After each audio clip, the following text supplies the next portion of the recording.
तौहीन मजहब केस में छुट्टी के रोज पीटीआई रहनुमाओं को रिलीफ मिल गया। इस्लामाबाद हाईकोर्ट ने तौहीन मजहब के मुकदमात के खिलाफ दरखास्त पर पुलिस को फवाद चौधरी के खिलाफ 9 मई तक कार्रवाई से रोक दिया।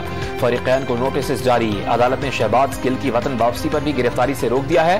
तहरीक इंसाफ ने मुल्क भर में पार्टी क़यादत के खिलाफ दर्ज तौहीन मजहब के मुकदमात के खिलाफ इस्लामाबाद हाईकोर्ट में दरखास्त जमा करवाई थी।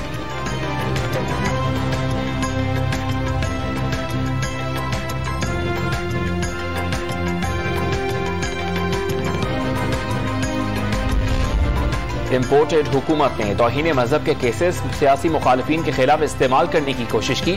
फवाद चौधरी का पीटीआई क़यादत के खिलाफ मुकदमात पर रद्द-ए-अमल। फवाद चौधरी ने जाली वीडियोज और ऑडियो से इमरान खान की किरदार कुशी की मुहिम शुरू होने के खदशे का भी इजहार कर दिया।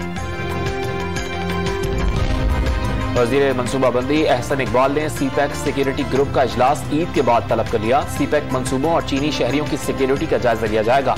कराची यूनिवर्सिटी में खुदकुश हमले में मुलव्वस अफराद के खिलाफ कार्रवाई में पेशरफ्त का भी जायजा लिया जाएगा।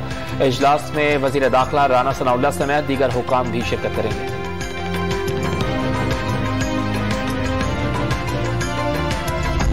और वज़ीर आला पंजाब की ज़ेर सदारत महकमा सेहत से मुतालिक इजलास। हमजा शहबाज शरीफ की अस्पतालों में इलाज के साथ दीगर सहूलियात की फराहमी मुकम्मल करने की हिदायत। मुफ्त अद्वियात की फराहमी यकीनी बनाने और जामे प्लान मुरतब करने का हुक्म।